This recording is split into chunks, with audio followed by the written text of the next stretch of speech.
Olá pessoal, boa noite. Sejam bem-vindos a mais uma live, a mais um encontro aqui da Fraternidade Espírita Peregrinos da Luz. É uma alegria estar na companhia de cada um de vocês. Que nessa noite abençoada, cheia de alegria, cheia de amor, possamos nos encontrar com o Divino Mestre, amigo, e felicitar-nos pela oportunidade desse encontro. Sejam todos bem-vindos, ótima noite. Sejam bem-vindos, gente.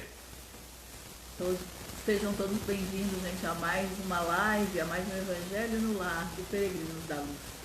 O João até me atrapalha com tanto ênfase, né? Amém, João? Amém. Então, aí vamos nós, em mais Jesus, fazer o nosso Evangelho no Lar, né?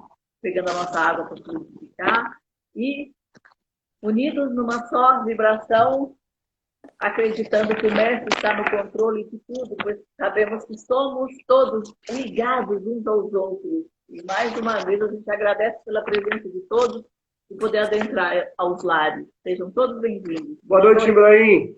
Boa noite, João. Boa noite, Leia. Tudo bem? Tudo bem, pessoal? Como vai? É uma alegria mais uma vez ter você aqui conosco. Hoje no sábado, né? Isso. Agradeço você por ter aceitado essa oportunidade, essa troca de dia aí. Ontem a gente teve um pastor com a gente, não sei se você assistiu. Não, ontem eu estava fazendo... Ontem eu tive uma outra atividade também, foi até providencial a tua. Ai, que bom. Mas obrigado por você estar conosco mais uma vez, Ibrahim. Obrigado. Fazendo parte desse momento nosso de aprendizado, esse momento nosso de falar de Jesus, esse momento nosso de crescer com o Evangelho de Cristo, né? Isso aí. E você sempre com suas palavras nos aprofundando no conteúdo da história e nos fazendo entender de forma clara e bem abrangente a proposta do Evangelho. Então, obrigado mais uma vez por estar conosco. Nós que agradecemos a oportunidade do trabalho da Seara, né? Que é sempre bom para a gente refletir juntos aí sobre o que tanto que a gente precisa aprender, ainda mais num momento especial como esse, né, João? É mesmo. Então, a todos uma ótima noite. O pessoal vai chegando, está na hora de a gente fazer a nossa prece. Então, convido a todos que já estão conosco, a você, Ibrahim, que possamos fechar nossos olhos, tranquilizar nossa mente, nosso espírito e elevar nosso pensamento.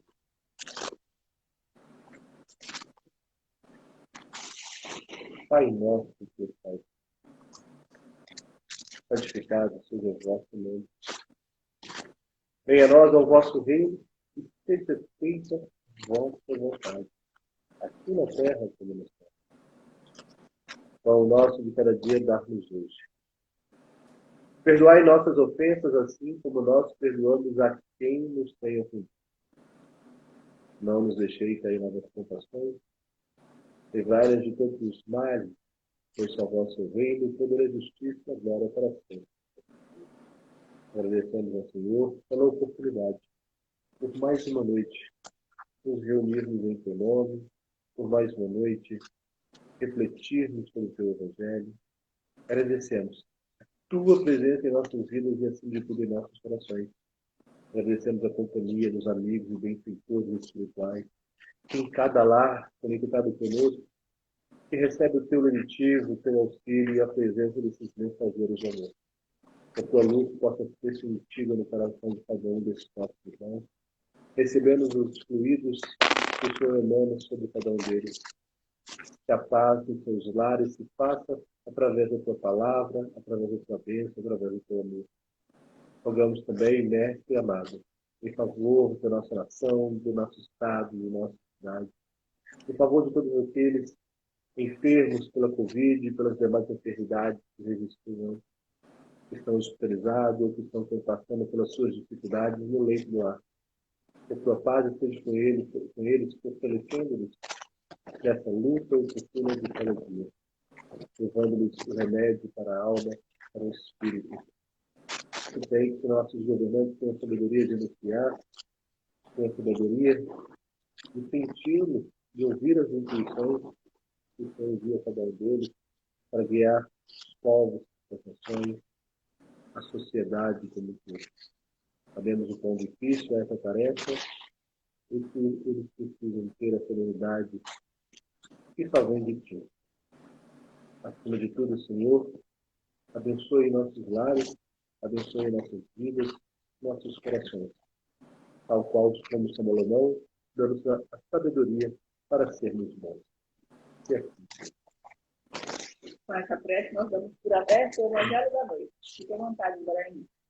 Abre para ele aí, que acho que ele... É que abra? Eu prefiro que vocês abram aí.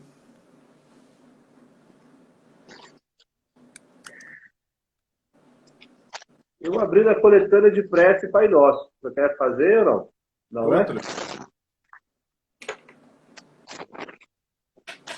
Vou só explicar enquanto você busca aí. A coletânea de preces, na verdade, é um estudo que é importante para a gente entender sobre as orações, então a maneira de orar, o que pensar nas orações. Porém, assim, ela, na verdade, o que se busca é a espontaneidade, não a forma, mas a intenção do que vai dentro do coração. Esse capítulo todo, não quer dizer que a gente tem que desprezar o capítulo, não. Mas a grande mensagem dele é essa. O que importa não é a forma como você ora, mas como o sentimento que vai dentro do seu coração. Então, lá tem algumas fórmulas de orações para algumas situações. E, normalmente, o espírita ora de forma espontânea, como você fez a oração inicial aí. E, de uma forma geral, é preferível que seja assim. A oração lida é preferível uma oração falada, sentida, né? Então, é isso. Então, eu abri aqui no 27, aqui do lado, que é pedido obtereis, o item 9, ação da prece e transmissão do pensamento. É bom que a gente saiu no mesmo assunto. Exatamente. Então, vamos lá. Ação da prece. Então, o Evangelho segundo o Espiritismo, capítulo 27, pedi e obtereis, ação da prece, transmissão do pensamento. Item 9. A prece é uma invocação mediante a qual o ser humano entra pelo pensamento em contato com o ser a quem se dirige. Pode ter por objetivo um pedido, um agradecimento ou uma glorificação. Podemos orar por nós mesmos ou por outrem, pelos vivos ou pelos mortos.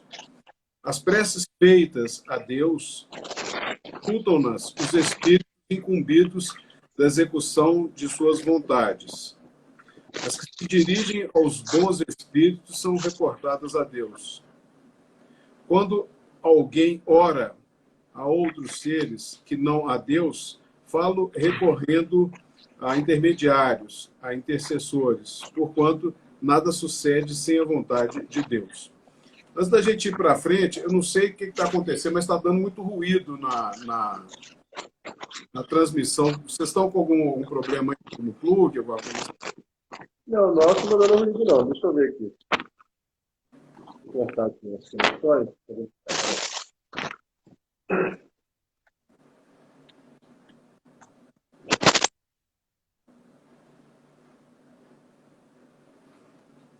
Bom, a gente vai falando, dando sequência, então, né?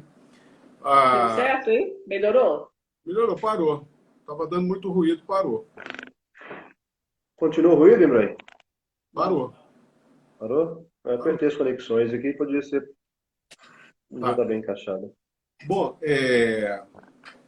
essa questão da prece, acabou que a gente vai falar do mesmo assunto que ia falar no 27, se a gente fosse ler, né? No 28. A oração, normalmente, as pessoas utilizam quase que 100% das vezes para pedir alguma coisa. A relação que as pessoas têm com Deus é uma relação, normalmente, de pedido de auxílio, né? Normalmente, quando a pessoa está numa situação difícil, a primeira coisa que ela faz, meu Deus, me ajuda e tal, né? E tem um palestrante que é muito engraçado, esse camarada é um palestrante motivacional que tem aqui em Belo Horizonte, é um senhor, ele já é assim, de uns 70 anos, ele anda com a roupa muito de boy, assim, calça jeans, tênis, cabelo assim, gel para cima, o cabelo dele é meio branco, assim, mas meio pintado de roxo. Eu acho que ele é evangélico. E é uma pessoa muito engraçada, muito animal, alto astral, muito animado, né? Então, e ele falou uma vez numa palestra que eu estava lá trabalhando, não estava, na verdade, eu estava tocando, fui fazer uma arte musical nessa palestra. E escutei ele falando assim, para mim não existe ateu, não. Se você enche um avião de ateu e desliga as turbinas, na hora que o avião está caindo, você escuta lá depois o que está escrito o que está falando na caixa preta lá. Meu Deus, meu Deus! Então, na verdade, as pessoas têm uma relação de peditório com Deus, né?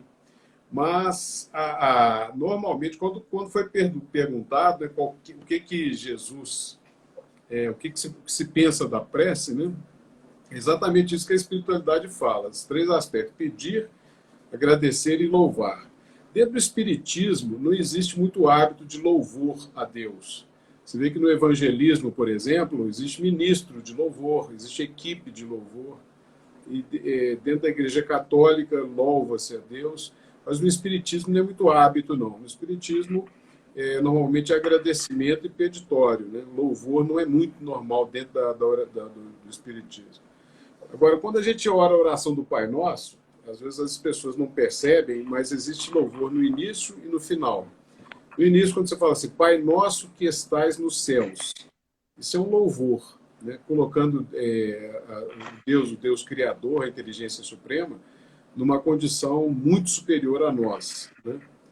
Agora, imaginem que quando Jesus falou isso, que está no Evangelho de Mateus, capítulo 6, chamado Oração Dominical, Jesus ele não sabia, aliás, não sabia. Jesus, as pessoas para quem ele falava não tinham a menor compreensão do céu, como é que funcionava o céu. Na época de Jesus, a comunidade mais evoluída do ponto de vista do conhecimento, do ponto de vista da autoridade, da cultura, era a comunidade grega. Os gregos não entendiam o céu. Eles imaginavam que o céu era assim, como se a planeta Terra fosse o centro do universo e tudo que passasse em movimento no céu fosse como se fosse carapaças transparentes concêntricas na Terra. Então passava o céu da Lua com a Lua incrustada, tinha o céu do Sol, que era mais acima, e acima de tudo uma abóbada celeste. A abóbada como se fosse uma coisa em formato de semisfera, né? Como se fosse uma coisa, uma parte da esfera. A tampa da laranja é uma semisfera, né? Então, a abóbada celeste. Eles chamavam de firmamento, onde as estrelas estariam firmemente pregadas, né? No sermão profético do início das dores, no livro, por exemplo, do Evangelho de Mateus, assim, né? Se não me engano, 24, o sermão profético do início das dores, a gente vê lá claramente que as estrelas vão se desprender do firmamento. Mas aí a gente começa a entender que todo esse pensamento apocalíptico, assim, as estrelas se desprendendo do firmamento, que elas estariam firmemente presas ali. Então tinha muito pouco entendimento do que era o céu. Então, quando você, vamos supor, falava na mitologia grega, eles imaginavam que existiam 3 céus. O primeiro céu, esse céu que tem o ar que a gente respira, que os pássaros voam, que tem nuvens, né? O segundo céu é o céu que tem os astros, né? Seria a lua, o sol e as estrelas. O terceiro céu, que seria acima disso, seria o Olimpo, na mitologia grega, onde estaria Zeus, Hera, sua esposa, né? Os deuses da vida e do amor, Hera, deus da morte, Thanatos, deusa da caça, deus do trovão, todos os deuses lá, né? Ficavam no Olimpo, acima do céu. Então, por exemplo, quando a gente pega no livro, na segunda carta de Paulo aos Coríntios, no capítulo 2, no capítulo 12, deixa eu conferir aqui. 1 Coríntios 12, deixa eu ver se é isso mesmo ou eu estou enganado. Não, 1 Coríntios 12, não, 2 Coríntios, né, a segunda carta. 2 Coríntios 12. Vamos ler aqui uma passagem que vai falar sobre o céu, que é bastante interessante. Ó. Visão e o espinho, a visão e o espinho na carne. Paulo falando assim, Paulo de Tarso, é necessário gloriar-me. Embora isso não adiante nada, passarei as visões e revelações do Senhor. Conheço um homem em Cristo que há 14 anos foi arrebatado até o terceiro céu. Se no corpo, não sei. Se fora do corpo, não sei. Deus o sabe. Eu sei que o tal homem, se no corpo, se fora do corpo, não sei, Deus o sabe, foi arrebatado ao paraíso e ouviu palavras inefáveis, as quais não é lícito, não é permitido, né, ao ser humano, ao homem, referir. Então, olha só, e quando ele fala se é necessário gloriar-me, e coloca, né, o reflexivo, é necessário gloriar-me, conheço um homem que há 14 anos, foi ele mesmo, né? Então a gente imagina, lendo isso daqui, foi ele mesmo, mas ele coloca como sendo uma outra pessoa na posição de humildade, né? É necessário gloriar-me.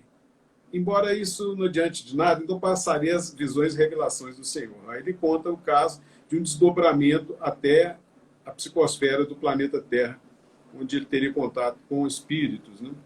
Então a gente entende que essa plataforma assim, de visão do que era o céu era falada dessa forma, né? Foi até o terceiro céu, que era como os gregos imaginavam, né? Só que o grego imaginava o Olimpo, né?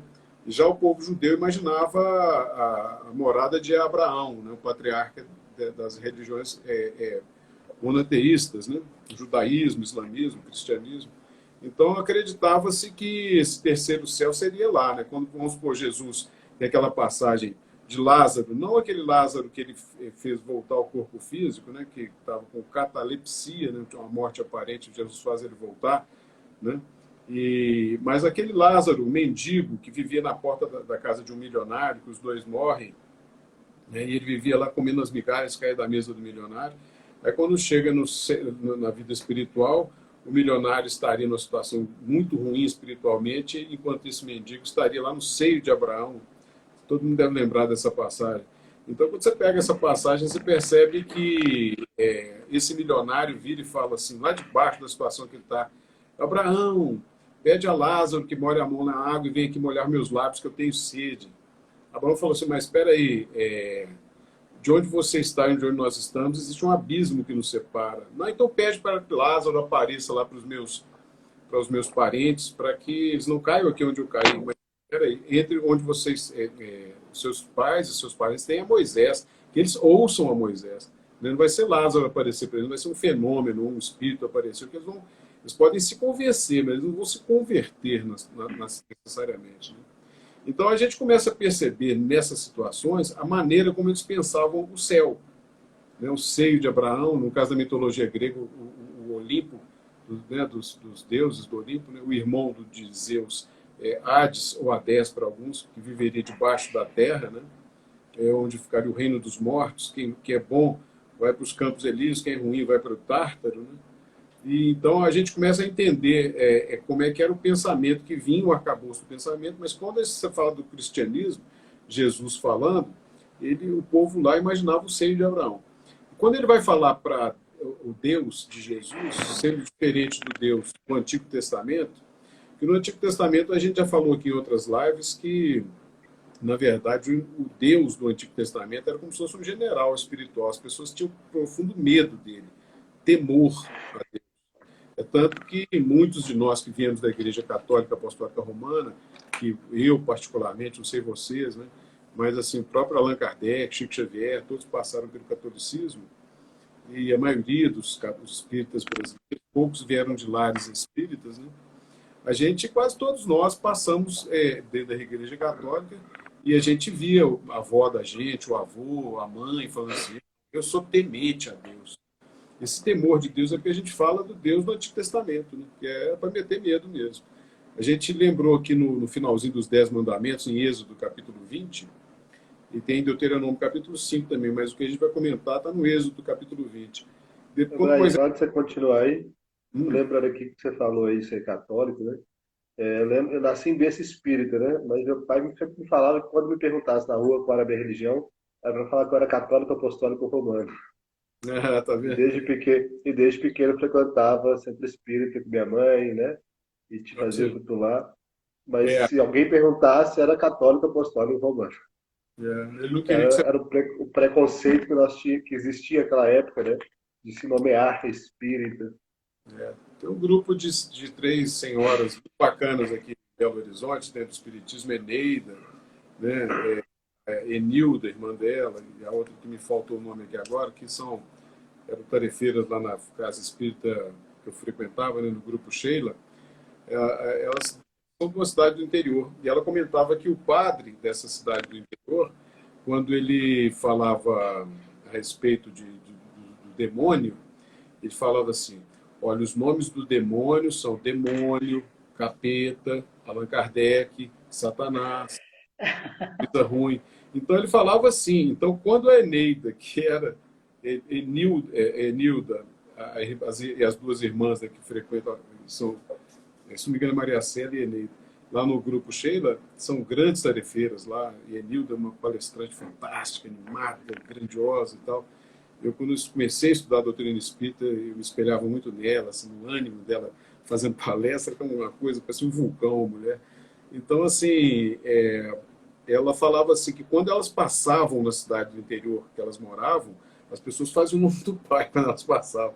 Então, talvez seu pai, com medo que você passasse por isso, mandou você falar que era católico, né? Mas é isso aí. Mas vamos para frente. Então, nós entendemos que essa ideia do Deus antigo era um Deus que me tinha medo. No finalzinho dos 10 mandamentos, Moisés falou, o povo falou assim, Moisés, fala tu conosco e nós te ouviremos, mas não fale Deus conosco para que nós não morramos. O sujeito achava que se Deus falasse com ele, ele caía morto. Se Deus virasse e falasse assim, Ibrahim, eu ia cair morto. Então a ideia era uma ideia de um Deus assim, de meter medo, né? E o povo, aí tem uma passagem interessante que fala assim, o povo se pôs de pé de longe. Enquanto Moisés, não, um pouco antes, eles falaram, Moisés, fala tu conosco, que nós te ouviremos, mas não fale Deus conosco para que nós não morramos. Aí Moisés dá uma resposta dupla, não precisa ter medo, Deus veio para vos provar, mas que o seu temor esteja diante de vós para que não pequeis. Ou seja, não precisa ter medo de Deus não, mas se você pecar, pode ter medo que ele venha e te cata. E Moisés e o povo se pôs de pé de longe, enquanto Moisés estava nas densas trevas, estava Deus. Então, o Deus do Antigo Testamento é um general, extremamente cruel. As penalidades são penas de morte, é tudo muito grave, né? O último livro do Antigo Testamento, que são 46 livros, o último livro é o livro de Malaquias, a palavra referente a Deus, o Senhor dos Exércitos, ou seja, um general espiritual, ela aparece 23 vezes essa expressão num livrinho de quatro capítulos, um livrinho pequenininho, livro de Malaquias, que vem antes de Mateus na Bíblia, quando começa o Novo Testamento. Mas o Deus de Jesus não. O Deus de Jesus é Pai, né? Jesus, ele inaugura essa ideia de chamar Deus de Pai. E ele não coloca Pai do povo judeu, Pai do povo hebreu, Pai desse grupo, Pai daquele. Ele coloca Pai de todo mundo, inclusive samaritano, de gentil, Pai de todos, Pai nosso. Essa ideia teológica de chamar de Pai e de Pai nosso, ela é extremamente revolucionária na época que Jesus falou isso, que não era dessa forma que os deuses eram tratados, né? Imagina que cada povo tinha um Deus e cada Deus cuidava dos interesses daquele povo, né? Você vê que o Deus de Israel, o que o Deus de Israel fez? Quando eles entraram pelo deserto, né? Antes abriu o mar, né? Eles passaram e andaram pelo deserto 40 anos e foram alimentados, maná, quer dizer, mas o que aconteceu quando abriu o mar? Eles passaram, aí vieram os soldados egípcios, jogou o mar e matou aquele povo lá. Quer dizer, Deus não é Deus do Egito, não. É um Deus particular, é um Deus do povo hebreu. Então a gente começa a ver essa ideia de que Deus é meu pai. No máximo, se você quiser entrar na minha religião, é seu pai. Mas se você não entrar, ele é seu tio. Ou senão ele estava cuidando do meu interesse, não vai cuidar do interesse da sua família, não. Nem de sua religião, nem ninguém, não. Isso gera uma ideia muito absolutista, um nacionalismo absurdo e um absolutismo absurdo, que faz com que gere fanatismo religioso, uma ideia fechada, que Deus é só para mim, é só para nós, né? Isso acontece em muitas religiões absolutistas, né, que não conseguem compreender outras formas de credo, né? E aqui no Brasil, por exemplo, que é uma terra que o Pero Vaz de Caminha, na sua famosa Carta ao Rei, ele falou assim, aqui no Brasil, em se plantando tudo dá, ele, curiosamente, ele estava falando de plantação, de vegetação, mas ele falou uma coisa fantástica, porque do ponto de vista espiritual, aqui em se plantando tudo dá. As religiões são muito, muito assim, fáceis de brotar aqui, em cada esquina, em cada local, aparece uma denominação, uma forma de buscar Deus, e o povo é um povo extremamente religioso. Mas o bom é que a gente sabe conviver com outras religiões de uma forma harmoniosa, né? Existem alguns ataques assim de pessoas que às vezes têm uma religião um pouco mais fanatizada, uma visão mais fanatizada, não é a religião, é a visão daquele crente ali, né? E acaba tendo uma visão fechada de não entender o valor da religião do outro. Não é assim dentro da doutrina espírita, né? A doutrina espírita é totalmente ecumênica e aceita como valorosa todas as expressões de fé que o ser humano tenha, se forem verdadeiras e levarem o ser humano a Deus, né? Se forem, evidentemente, que vão pregar o satanismo, se forem pregar sacrifícios, malefícios, maldade, é lógico, não é o tipo de religião ou sincretismo religioso que a doutrina espírita apoie. Mas qualquer outro tipo de expressão religiosa, entendemos nós que a verdade cristã e a verdade espiritual do mundo da vida não cabe apenas dentro do copo do espiritismo. Então, o espiritismo serve muito aos espíritas para estudarem o cristianismo. Se a gente pensar que o conhecimento espiritual, usando uma linguagem bem moderna para fazer uma analogia, uma comparação, fosse a internet, a doutrina espírita é uma das provedoras de acesso à internet. Não é a única. É a que nos interessa, é a que faz bem para nós, que precisamos de entender o cristianismo dessa maneira mais intelectualizada, que a gente acha que é, né? E de uma forma mais simples, sem muito ritualismo nem nada. Né? Agora, mas ainda tem, Ibrahim, continuando aí nesse assunto, as pessoas ainda não a maioria das pessoas ainda não compreenderam, né, a questão do espiritismo e ainda estão nessa visão equivocada. Nós, como estamos na fraternidade, assim, todos os dias, o dia inteiro, por conta da obra, estamos terminando essa semana, eles batem lá e pedem para falar com a Mãe de Santo. Mas isso é normal. Isso, assim, isso é constante. Outro dia, mas a senhora não é mãe de santo, não quer, preciso falar com a mãe de santo para pedir um conselho. Então, a gente sabe, né, que ainda há muita falta de conhecimento sobre a doutrina, né? Então, eu acho que é um pensamento meu, o espiritismo ele é bem elitizado. Quem aceita bem o espiritismo, entende mais do espiritismo, é quem já tem uma certa cultura e busca algo a mais. Ou então alguém vem sem entender nada e começa a participar para poder compreender dentro da própria casa espírita, quando ele se afiniza. Mas buscar o conhecimento nas classes baixas ainda, nas classes que não tem ainda o seu intelecto desenvolvido, ainda está com esse conceito, sim, da questão da manifestação como na Umbanda. Eles confundem muito isso. Existe, na nossa opinião, dois motivos que levam a isso. O primeiro é o seguinte: o espiritismo, por ele não ter o interesse de fazer proselitismo, o que é o proselitismo? É de juntar pessoas para virem para a doutrina espírita, de arrecadar membros, de buscar pessoas, de fazer novatos, né, prosélitos, né, novatos.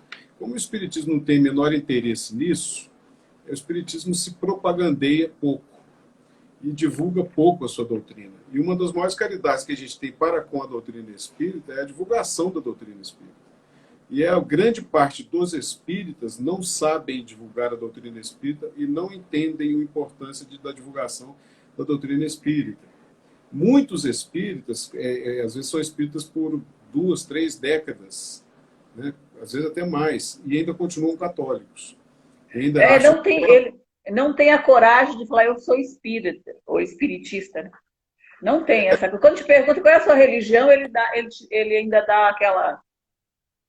na verdade, assim, a gente entende de uma certa forma, se tiver 100 alunos numa escola e esses alunos, vamos supor, 65% forem católicos, 26% forem evangélicos, e aí você sobra um grupo aí que se divide entre as demais religiões e os espíritas são só 2, ele dificilmente ele vai ser compreendido, né? Eu tive uma relação com uma moça uma vez que a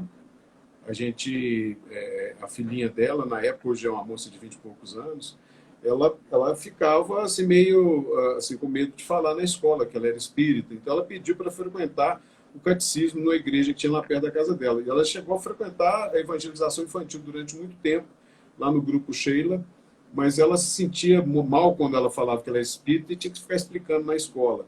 Igual talvez o pai do João pedia para ele falar que é católico, para não conversar muito. Você veja que quando tem, vamos supor, intercâmbio cultural.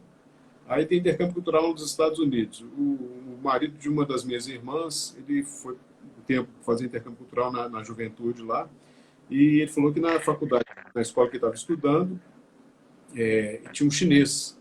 Como é que é seu nome? Ele falava assim, John. John é John. Por quê? Porque, na verdade, o nome dele é Xion Awa, mas ninguém ia saber falar o nome dele. Então, quando ele chegava no país lá, ele falava assim, John, se chegasse aqui no Brasil, como é que é seu nome? Roberto. Ele usava um pseudônimo, né, para socialmente funcionar. Então, muitas pessoas, para facilitarem a sua própria vida e a vida dos seus filhos, falam que você é católico. Isso aí tem motivo, né? Agora, a pessoa ter vergonha de falar que é espírita é porque ela ainda não é espírita, ela só é uma simpatizante do espiritismo, né? Está errado? Não, está errado não. Cada um é cada um, né? Cada um está no seu processo. É. E agora, com respeito à doutrina espírita, um grande problema é o seguinte, na década de 40, especialmente na década de 50, que começou a crescer dentro do sincretismo brasileiro, afro-brasileiro, ou seja, o sincretismo das seitas religiosas africanas com a doutrina católica, e apareceu uma série de religiões aqui no Brasil, umas trazidas da África, mas umas apareceram aqui mesmo, Umbanda, por exemplo. A diferença da seita para a religião, porque a religião tem um livro que é básico, um livro basilar, e a seita normalmente é de tradição oral, né?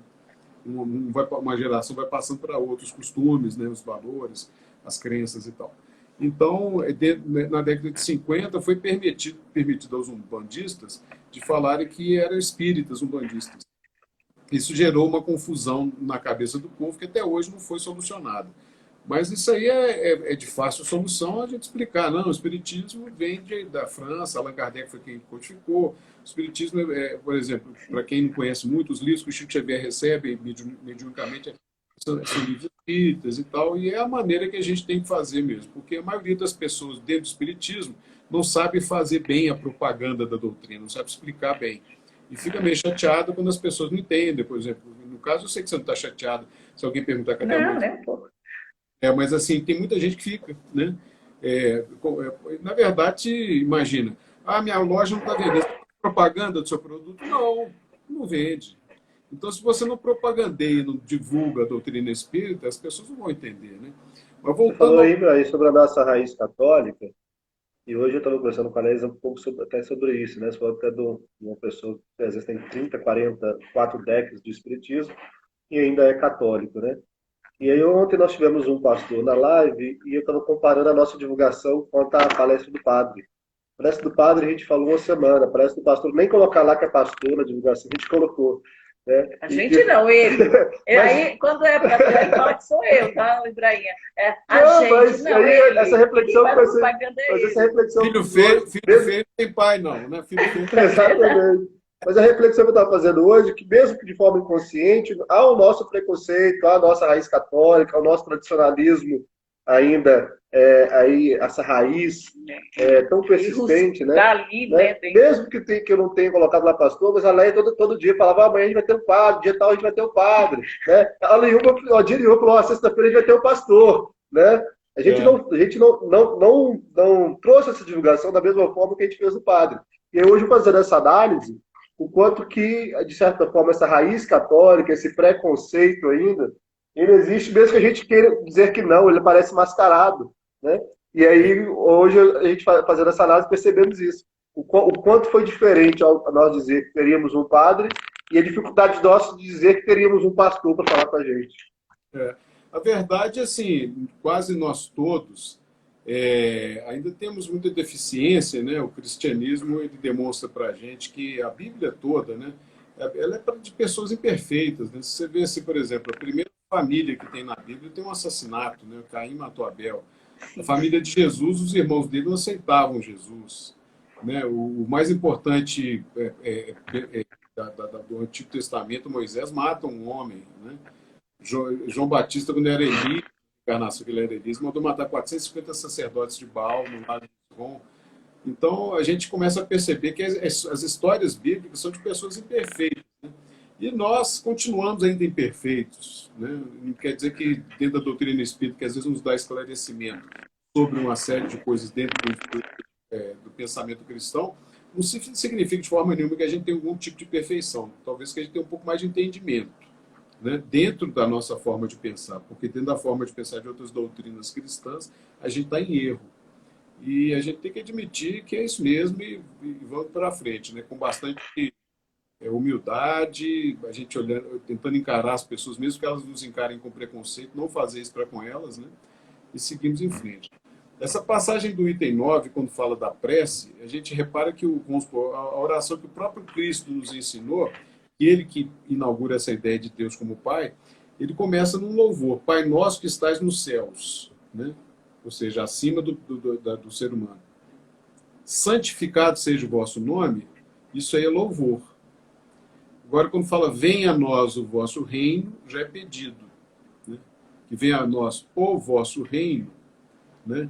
Ou seja, que o reino de Deus, onde ele reina, que são os valores espirituais, que venha até nós, né? Que venha a nós o vosso reino, que seja feita a sua vontade ou a vossa vontade, aqui na terra como no céu, pedido. O pão nosso de cada dia nos dai hoje, pedido. Perdoai as nossas ofensas à medida que perdoarmos os nossos ofensores, pedido. Né? Nos livre de todos os males, de todas as tentações, pedido. Pois só teu é o reino, o poder e a glória para sempre, louvor. Então a gente faz 2 louvores no início e no final, e no meio pedindo. Então a gente acaba gerando um cacuete nas pessoas no momento de oração, de achar que a oração só serve para pedir. E a pessoa começa a ter uma mecânica de se unir a Deus só para pedir. O que acontece? Você acorda de manhã, abre o olho. Tem gente que faz depois que escova o dente. Tem gente que quando acorda, abre o olho, já faz uma oração. Oh, meu Deus. Às vezes um ou outro agradece a boa noite de sono.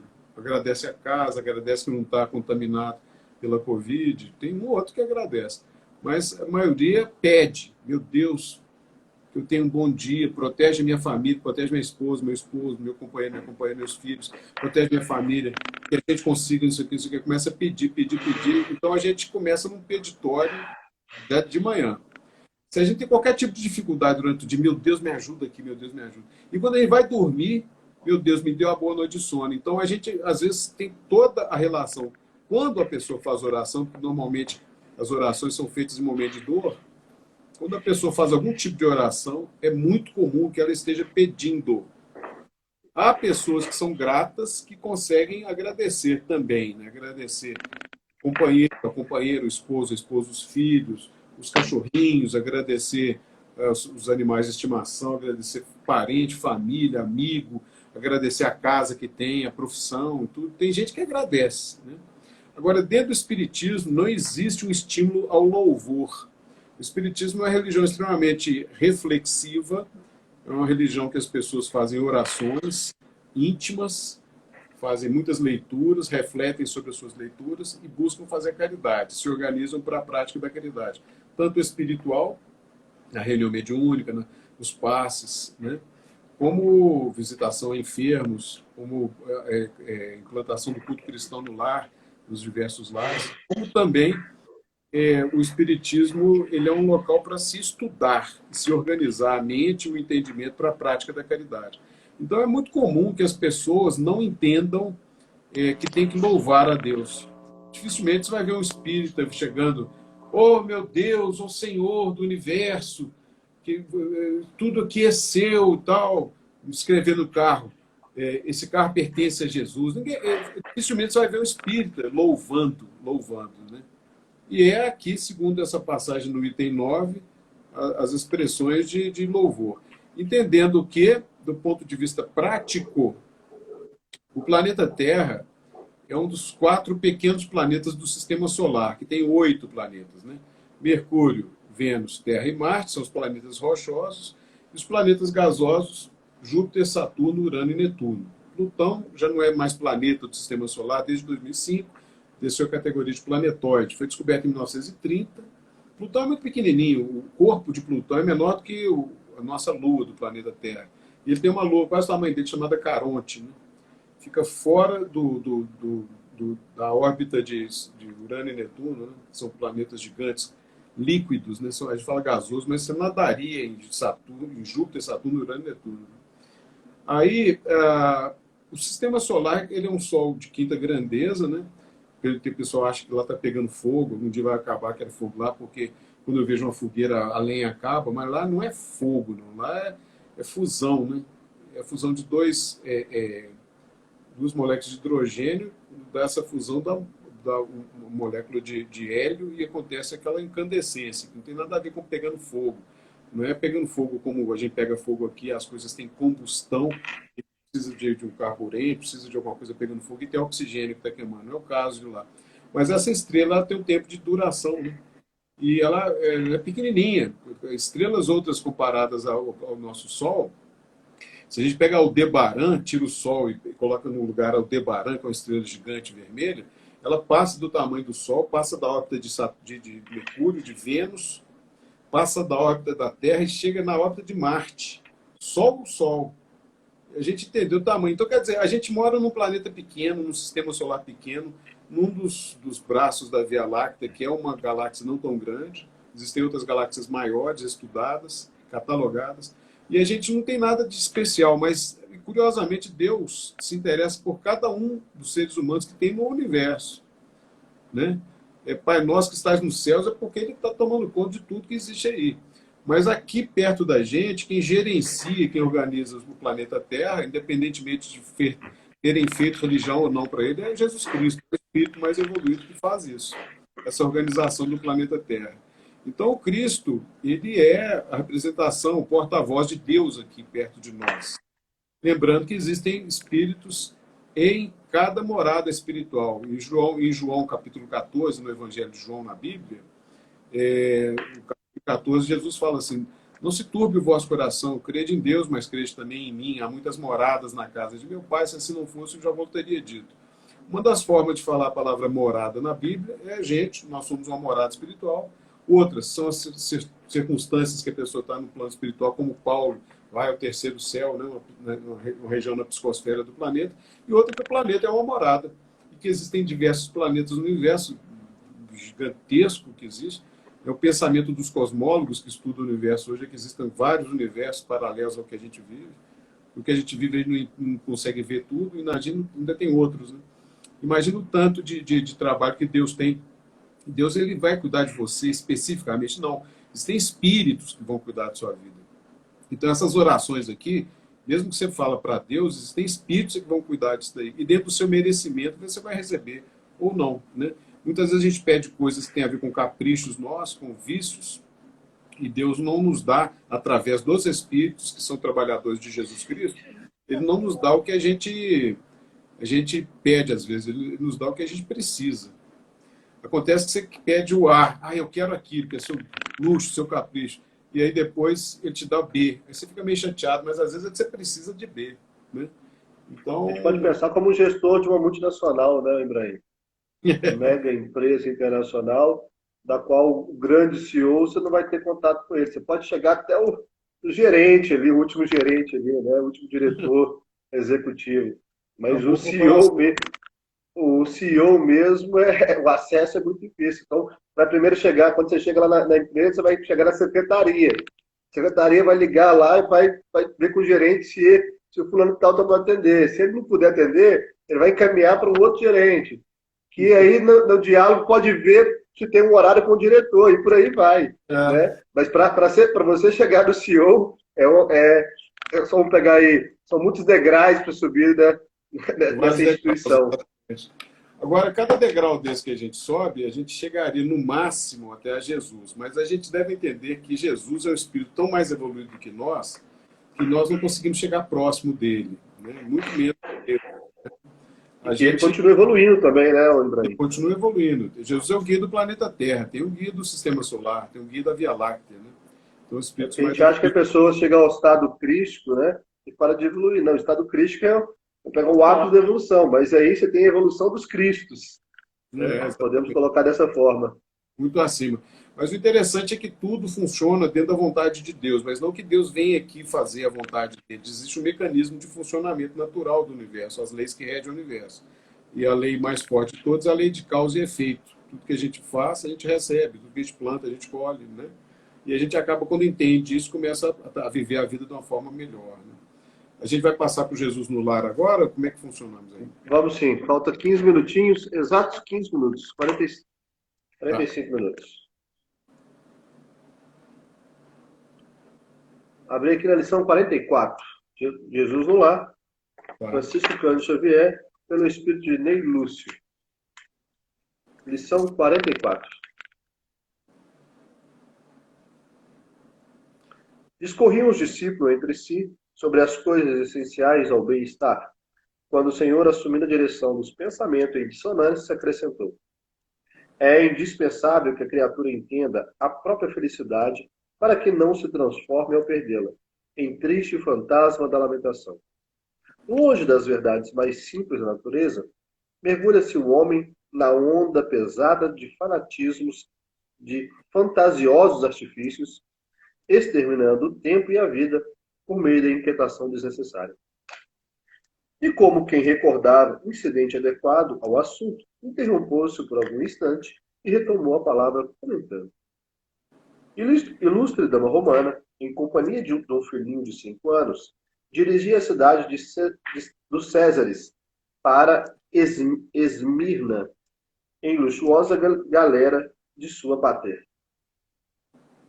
Ao penetrar na embarcação, fizera-se acompanhar de 2 escravos, carregados de volumosa bagagem de joias diferentes, colares e camafeus, braceletes e reis de ouros, adornados com pedrais, revelaram-lhe a predileção pelos enfeites raros. Todo o pessoal do serviço inclinou-se com respeito ao vê-la passar. Tão elevada era a expressão do tesouro que trazia para o bordo. Tão logo se fez o barco ao mar alto, a distinta senhora converteu-se no centro das atenções gerais. Nas festas de cordialidade, era o objetivo de todos os interesses pelos adornos brilhantes com que se apresentava. A excursão prosseguia tranquila, quando em certa manhã, assolada, apareceu o imprevisto. O choque em traiçoeiro Recife abre extensa brecha na galeria e as águas invadem. Longas horas de luta surgem com a expectativa de refazimento. Entretanto, o abalo mais forte leva o navio à posição irremediável e alguns botes descidos são colocados à disposição dos viajantes para os trabalhos de salvamento possível. A ilustre Patrícia é chamada à pressa. O comandante calcula a chegada a Porto Próximo em 2 dias. Em 2 dias de viagem arriscada, na hipótese de ventos favoráveis. A jovem matrona abraça o filho, esperançosa e aflita. Dentro de pouco, ela atinge o pequeno barco de socorro, sustentando a criança, e o pequeno pacote em que os companheiros julgaram trouxesse as joias mais valiosas. Todavia, apresentando conteúdo aos poucos irmãos de infortúnio que seguiram junto a ela, exclamou: meu filho é o que eu possuo de mais precioso, e aqui tenho o que considero de mais útil. O insignificante volume continha 2 pães e 10 figos maduros, com os quais se alimentou a reduzida comunidade de naufragos durante as horas aflitas que os separavam da terra firme. O mestre repousou por alguns segundos e acrescentou: a felicidade real não se funda em riquezas transitórias, porque um dia chega em que o homem é constrangido a separar-se dos bens exteriores mais queridos ao coração. Os loucos se apegam à terra e moinho, moedas e honras, vinhos e prazeres, como se nunca devesse acertar contas com a morte. O espírito prudente não desconhece que todos os patrimônios do mundo devem ser usados para os nossos enriquecimentos na vida e que as bênçãos mais simples da natureza são as bases de nossa tranquilidade essencial. Procuremos, pois, o reino de Deus e a justiça, tomando à terra o estritamente necessário à manutenção da vida física, e todas as alegrias ser-nos-ão acrescentadas. Perfeito. Essa passagem ela vai ao encontro de várias passagens bíblicas, mas a primeira de todas, a gente pode citar aqui, dentro dessa ideia do Ney Lúcio, né, a lição do essencial, que mostra essa mulher rica, né, entrando nesse navio com todas as suas joias e o filho, e quando o navio ele vai pocar, né, o navio vai se perder, vai afundar, a primeira coisa que ela pensa é no filho e um pouquinho de comida, né? Ela tem essa compreensão, apesar de ser muito ligada às outras coisas e tal, né? Mas a gente percebe a palavra do Cristo no Evangelho, ele fala uma coisa, mas a gente vai falar também uma coisa de Eclesiastes, que é um livro antigo, ele foi escrito 1.300 anos antes de Cristo, está na Bíblia, no Antigo Testamento, né? Eclesiastes está logo depois de Provérbios, né? Você vê o livro de Eclesiastes, é um livro pequenininho, ele tem 12 capítulos, é pequenininho. A gente vai ler uma coisa do início dele, que é bem interessante. Mas nós vamos falar a passagem que Cristo fala, que cola com essa linda mensagem aí de Neio Lúcio. Jesus, ele nos falava sobre os nossos valores, né? Que o seu tesouro não seja composto de coisas que o ladrão arromba e rouba, e que o seu tesouro não seja composto de coisas que a traça corrói e que a ferrugem consome, né? Ou seja de coisas espirituais, né? Seus valores espirituais. São as únicas coisas que a gente vai levar aqui, o que a gente fez, o que a gente deixou de fazer. Ou seja, a nossa contabilidade kármica é o que a gente leva dessa vida. Nem nosso corpo a gente leva, né? Ele fica aí, adoece e morre, e se desfaz. A energia que compunha o seu corpo volta para a natureza, mas o seu espírito carrega a bagagem do que você fez e do que você deixou de fazer. Só que entre a passagem que a gente tem do nosso berço até o nosso túmulo, muitos de nós nos viciamos em coisas que têm a ver com a nossa vaidade. Muitos de nós conseguimos dinheiro, conseguimos uma profissão, às vezes a gente consegue uma posição social razoável, a gente consegue uma casa boa, consegue às vezes um automóvel, que no nosso caso aqui, né? O sujeito que mora perto do mar, ele vai ter uma embarcação, uma lancha, né? Um veleiro, um iate. O camarada que mora em outro local, aí eu vou ter um helicóptero, né?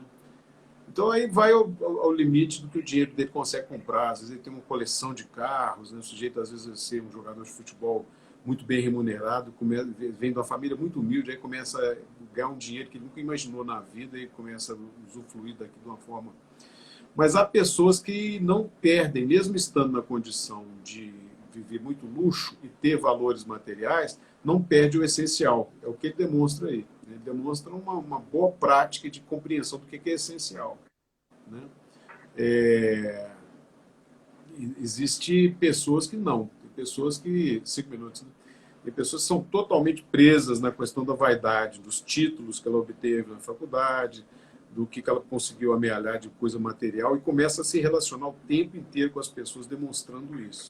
E a gente vê isso nas intenções das pessoas, né? A pessoa fala assim, nossa, eu aprendi a fazer uma lasanha super gostosa. A pessoa vira para você e fala assim, quando eu morei na Itália, tinha uma senhora que morava na casa do lado que me ensinou também uma lasanha. Ela não está te falando de lasanha, está falando que ela morou na Itália, né?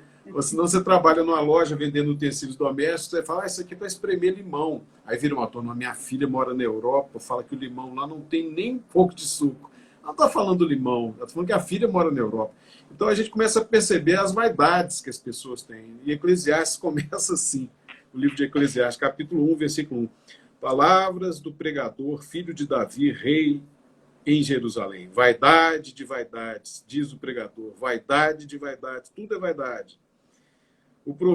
Que proveito tem o ser humano de todo o seu trabalho que faz debaixo do sol? Uma geração vai, a outra geração vem, mas a terra permanece para sempre. Nasce o sol e põe-se o sol e volta ao lugar de onde nasceu. O vento vai para o sul e faz o seu giro para o norte.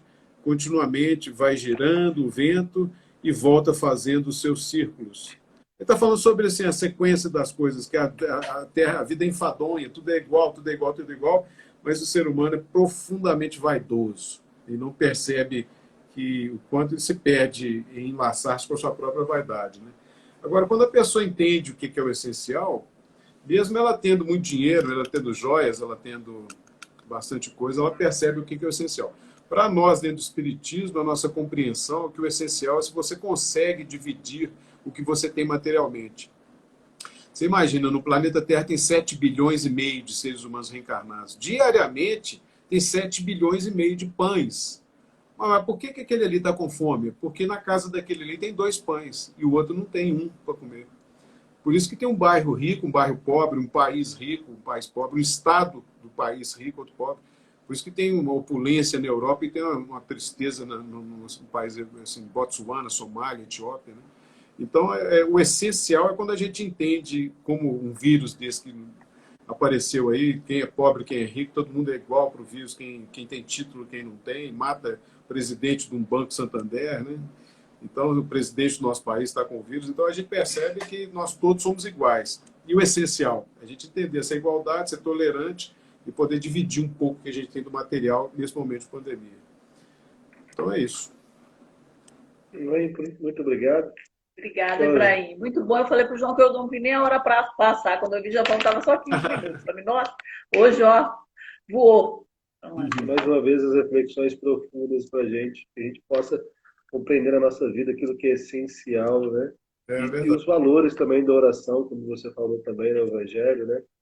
O valor desse pensamento conectado com Deus, talvez seja o ponto mais essencial, como o Ney Lúcio encerra aqui, né? Seja o primeiro dos pontos, e aí que ele vai buscar Deus sobre, ele vai falar aqui, olha, procuremos, pois, o reino de Deus e a sua justiça, tomando a terra o estritamente necessário, e todas as alegrias serão acrescentadas. Então, busquemos primeiro a Deus na nossa vida, que é o que a gente falou na oração, que é o primeiro, que é a base do essencial daquilo que nós necessitamos, e nós necessitamos, e as demais coisas serão acrescentadas para nós, e como você bem colocou aí, que a gente saiba dividir, colaborar com aqueles que necessitam, né? E tenhamos a sabedoria de fazer, dar o nosso melhor em favor do nosso próximo. Nosso tempo está chegando ao fim, faltei 2 minutos aí. Eu quero pedir, Ibrahim, mais uma vez agradecer e pedir para você fazer a prece de encerramento para a gente, Ibrahim. Também quero te agradecer, Ibrahim, pela colaboração mais uma vez. Obrigada. Eu que agradeço. Boa noite a todos que estiveram conosco, né? Agradecemos a presença de todos e vamos elevar nosso pensamento a Deus, agradecendo essa oportunidade e que nós possamos estar aqui juntos mais uma vez numa outra live, fazendo essas reflexões na próxima semana. Até sexta, né? Sexta-feira da semana que vem, né? E que a gente possa estar junto aí, Alexandre, Luciano, todo mundo que está aí se manifestando, que a gente possa estar junto na próxima semana e que a gente se cuide nessa situação que a gente está vivendo e possa dividir com os mais necessitados, haja vista que vivemos num país com tanta dificuldade, tantas desigualdades, né, que a gente possa dividir um pouco. Muita paz para todos, até a próxima vez, se Deus quiser. Obrigada. Deus abençoe, gente, a todos. Deus abençoe os lares e todos os peregrinos e peregrinas da luz. Amanhã, às 19h30, estaremos aqui novamente, né, João? Aguardando um abraço a todos. fraterno a todos. Um abraço. Bom domingo. Fiquem com Deus. Bom final de semana. Valeu.